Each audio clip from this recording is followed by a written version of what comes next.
Olá, alunos! No vídeo de hoje, nós vamos continuar estudando sobre as transformações da matéria. Vamos estudar hoje especificamente o modelo atômico de Rutherford. Antes de iniciarmos a aula, peço que se inscreva no canal e deixe seu like. Se tiver alguma dúvida durante as explicações, registre nos comentários que irei ajudá-lo. A nossa aula tem como objetivos compreender o modelo atômico de Rutherford e elaborar um conceito inicial sobre elemento químico. Vamos dividir a nossa aula de hoje em dois temas. A primeira parte será estudado o modelo atômico de Rutherford. Na segunda parte, nós vamos estudar a estrutura atômica, principalmente sobre a identificação do átomo. Bom, se você tem dúvidas sobre modelos atômicos, assista às aulas 1, que tem conteúdo sobre o modelo atômico de Dalton, e a aula 2, modelo atômico de Rutherford. Na aula de hoje, nós vamos continuar com os modelos atômicos, estudando mais detalhadamente o modelo atômico de Rutherford. Então, nós já estudamos o modelo de Dalton, já estudamos o modelo de Thomson. Hoje vamos detalhar o modelo de Rutherford. Vamos lá? Rutherford. Rutherford foi um cientista neozelandês e ele estudou junto com o John Thomson. Em 1911, Rutherford fez uma experiência muito importante que veio alterar e melhorar profundamente a compreensão do modelo atômico. Então, aqui temos um desenho representando como que foi o experimento de Rutherford, e nós vamos entendê-lo no próximo slide. Então, vamos entender a experiência de Rutherford.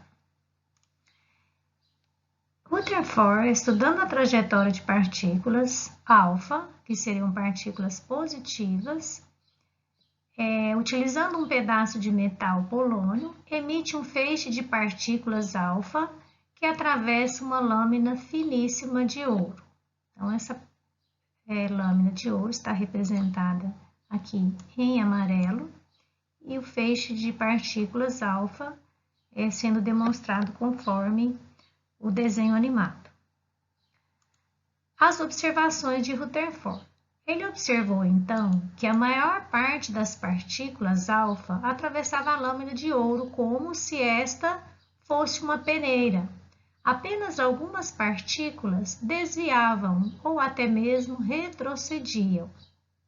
Rutherford, então, viu-se obrigado a admitir que a lâmina de ouro não era constituída de átomos maciços e justapostos, como pensava Dalton e Thomson.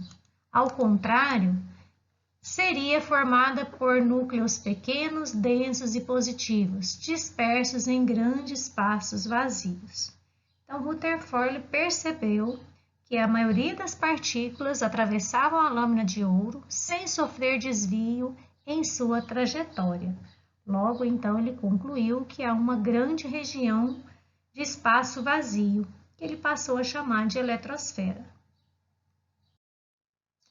Rutherford, então, percebeu que um número muito pequeno de partículas batiam na lâmina e voltavam. Essa, portanto, seria a região central, que seria pequena e densa, sendo composta, portanto, de prótons. Diante dessas observações, Rutherford então concluiu que a lâmina de ouro seria constituída por átomos formados por um núcleo muito pequeno, carregado positivamente, que estaria no centro do átomo. Esse núcleo seria muito denso e ao redor desse núcleo estaria uma região comparativamente muito grande e nela estariam os elétrons. Então, nesse contexto, surge a ideia de que os elétrons estariam em movimentos circulares ao redor do núcleo, uma vez que, se estivessem parados, acabariam por se chocar com o núcleo, que então seria positivo. Então, concluindo aí as observações de Rutherford, algumas partículas sofriam desvio em sua trajetória, a gente percebe, né, esse desvio. Outras partículas, haveria repulsão das cargas positivas, que seriam as partículas alfa, com uma região pequena, também positiva, no núcleo. Então, o Rutherford acreditava que o átomo seria 10.000 a 100.000 vezes maior que o seu núcleo. Então, ele acreditava que a eletrosfera era muito maior do que o núcleo do átomo. Vamos ao resultado dos experimentos de Rutherford. Os grandes espaços vazios explicam por que a grande maioria das partículas alfa não sofrem desvio. Entretanto, lembrando que as partículas alfa são positivas, é fácil entender que no caso de uma partícula alfa passar muito próximo de um núcleo, que também é positivo, ela será fortemente desviada. No caso extremo de uma partícula alfa chocar diretamente com o núcleo, ela será repelida para trás. É o que a gente pode ver nesse caso, né? A seta indica quando essa partícula alfa se choca diretamente com o núcleo. Surge, porém, uma pergunta: se o ouro apresentasse núcleos positivos, como explicar o fato de a lâmina de ouro ser eletricamente neutra? Para completar seu modelo, Rutherford imaginou que ao redor do núcleo estavam girando os elétrons. Sendo negativos, os elétrons iriam contrabalancear a carga positiva do núcleo e garantir a neutralidade elétrica do átomo. Sendo muito pequenos e estando muito afastados entre si, os elétrons não iriam interferir na trajetória das partículas alfa. Então, nós podemos concluir, né, com os resultados da experiência de Rutherford, que embora a maior parte das partículas se comportasse como fosse esperado, uma parte significativa não foi desviada, como algumas voltaram para trás.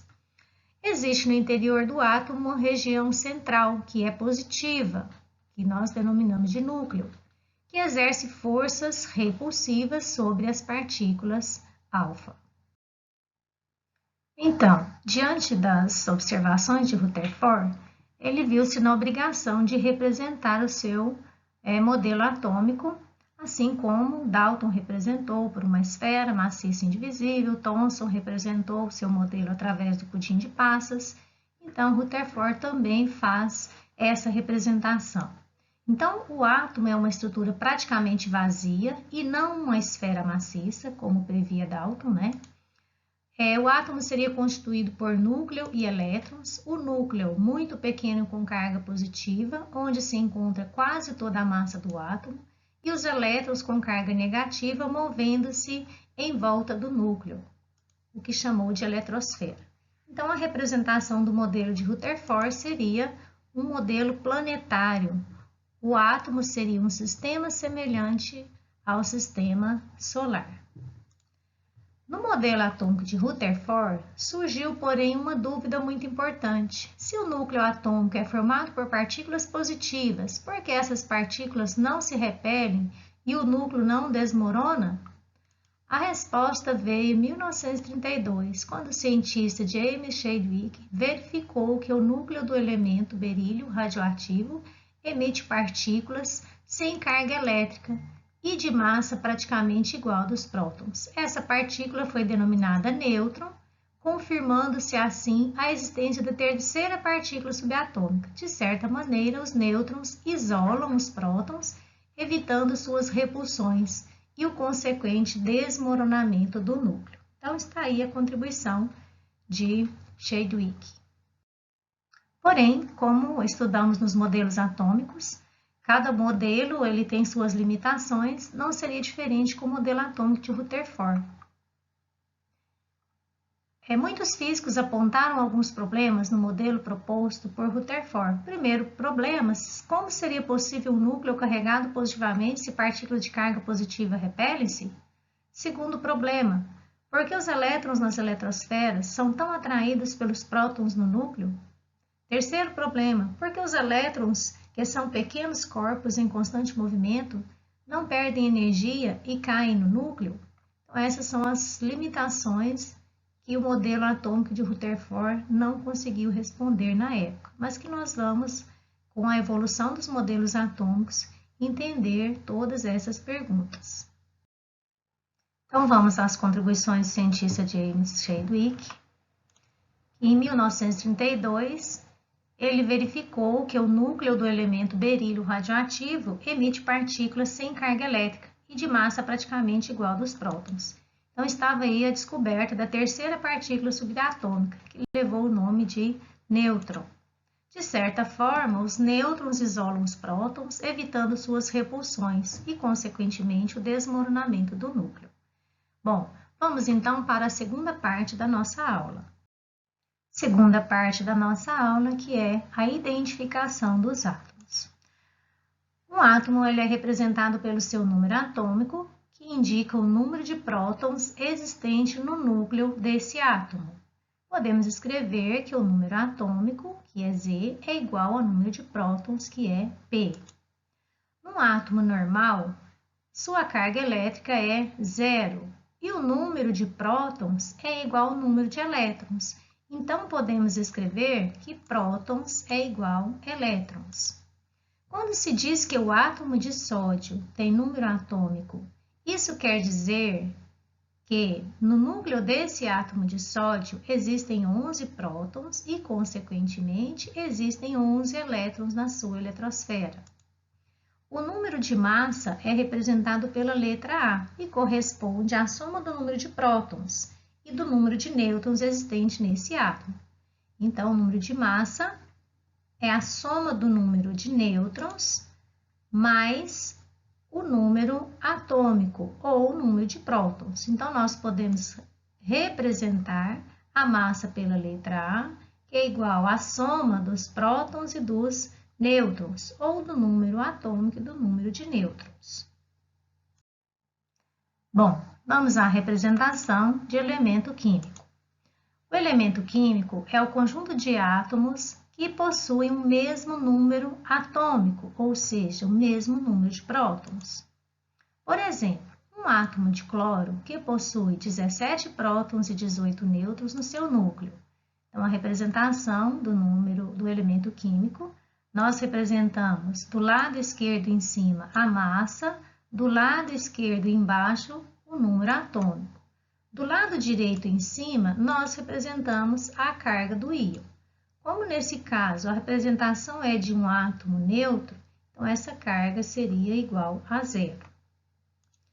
Se seu número de massa é 35, pois 17, que é igual ao número de prótons, e 18, que é seu número de nêutrons, somados vão dar 35, que é a sua massa. Ou seja, prótons são 17, que é representado por P, nêutrons 18, representado por N, que somados vai dar um total de 35. Então, nós utilizamos essa expressão para calcular a massa atômica. A representação, nós representamos em cima a massa, que é o A, embaixo o número atômico ou o número de prótons, que corresponde, um corresponde ao outro. Então, número atômico é igual a número de prótons, que é igual a 17, a massa 35 e número de nêutrons 18.